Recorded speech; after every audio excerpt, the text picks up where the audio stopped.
Olá, esse é o Devocional da Igreja Nova Vida em Piedade. Nós estamos nessa jornada maravilhosa da leitura bíblica anual 2022. Eu sou Márcia Leal e hoje, dia 22 de outubro, continuaremos na leitura do Evangelho segundo Lucas, capítulos 8 e 9. Capítulo 8 conta que Jesus andava de cidade em cidade, pregando o Evangelho do Reino de Deus, ia com ele os 12 e juntamente algumas mulheres que haviam sido curadas de espíritos malignos e enfermidades, e elas prestavam assistência com os seus bens. Conta também a parábola do semeador, que diz que um semeador saiu a semear. E aí, diante, daquela parábola, os discípulos perguntam a Jesus: que parábola é esta? E aí Jesus vai e explica, revela para nós, não é? A palavra de Deus, que aqui ele diz para os discípulos: a vós outros é dado conhecer os mistérios do reino de Deus, e que nós possamos receber a revelação, a inspiração da palavra de Deus e reter essa revelação em nossas vidas. Porque aqui ele explica, o sentido dessa parábola, que diz que a semente é a palavra de Deus. E aí fala os tipos de solo, como os ouvintes estavam ouvindo aquela palavra, recebendo aquela palavra, ou não. Que aí no versículo 12 diz o seguinte, do capítulo 8. Aqui caiu à beira do caminho são os que ouviram, vem a seguir o diabo e arrebata-lhes no coração a palavra, para não suceder que crendo sejam salvos. E aí seguindo fala, aqui caiu sobre a pedra são os que, ouvindo a palavra, a receberam com alegria. Estes não têm raiz, creem apenas por algum tempo e na hora da provação se desviam. A que caiu entre os espinhos são os que ouviram e no decorrer dos dias foram sufocados com os cuidados, riquezas e deleites da vida.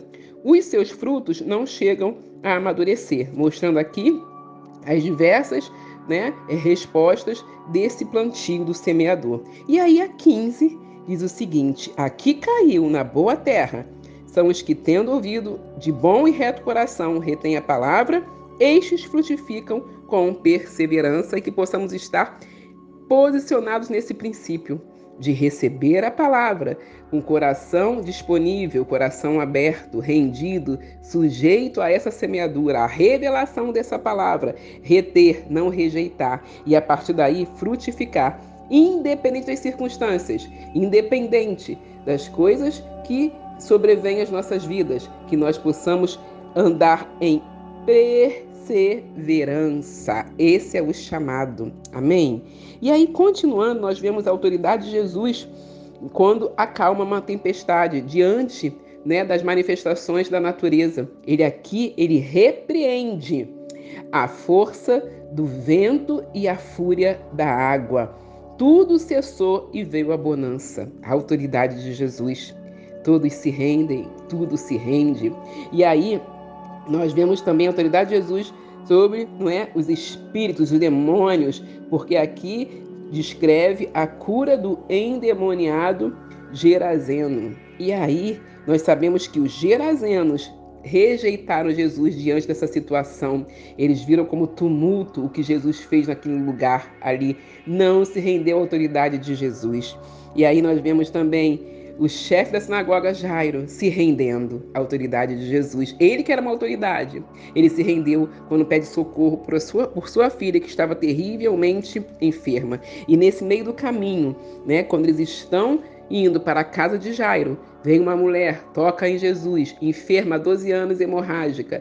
Ela toca em Jesus, reconhece a autoridade, o poder de Jesus sai, virtude e poder alcança aquela mulher. E Jesus reconhece a fé daquela mulher que diz, filha, a tua fé te salvou, vá-te em paz. E nesse ambiente de milagre, de poder, de manifestação da glória de Deus, através de Jesus, vem uma pessoa da casa do chefe da sinagoga de Jairo.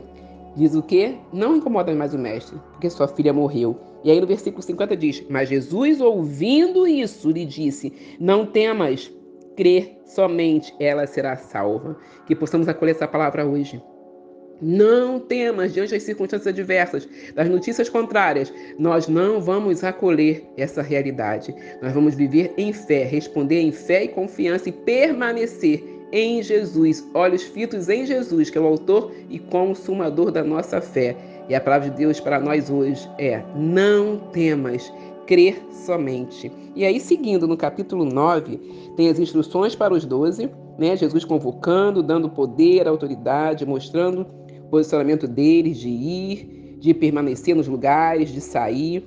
E aí diz que eles, saindo, percorriam todas as aldeias, anunciando o evangelho e efetuando curas por toda a parte. Nós vimos a maravilhosa experiência na multiplicação de pães e peixes, a confissão de Pedro diante de Jesus, que pergunta: quem dizem as multidões que eu sou? E aí eles respondem, né? Um João Batista, Elias, um dos antigos profetas. E aí Jesus pergunta de novo: mas vós, quem dizeis que eu sou? E aí, né, falou Pedro: és o Cristo de Deus. E nós sabemos que aqui nesse lugar que eles estavam, Filipe de Cesareia, né? Cesareia de Filipe, é um lugar de adoração, cidade pagã, adoração a deuses gregos. E aí, diante dessa confissão revelada pelo próprio Deus a Pedro, né, nesse enorme centro pagão, exaltou aí o seu filho, Deus exaltando o seu filho, mostrando a autoridade, o poder, a majestade e mostrando, né, para que o mundo venha a perceber que só existe uma forma de salvação, se é chegando ao Filho de Deus e se alicerçando a verdadeira rocha que é Jesus, o Filho de Deus, e que essa revelação venha preservar nossos corações dia após dia. Ele é o Cristo, o Filho do Deus vivo. Oh, glória a Deus por isso. Jesus prediz, né, a sua morte. E aí eu quero finalizar no versículo 51 que diz: e aconteceu que ao se completarem os dias em que devia ele ser assunto ao céu, manifestou no semblante a intrépida resolução de ir para Jerusalém, lugar de confronto, o tempo do fim, já mostrando, já apontando, já projetando a prisão, a morte, a crucificação, a ressurreição de Cristo, não é? Independente do lugar de conflito, ele ali se mostrando que estava pronto decisivamente para ir para Jerusalém, o lugar onde ele iria ser sacrificado. Ele se doou sacrifício voluntário, firme em um chamado e propósito, firme propósito apesar do perigo. E aí ele traz uma reflexão para nós hoje, vamos finalizar aqui, né? Quando ele diz no 62, fala assim: mas Jesus lhe replicou: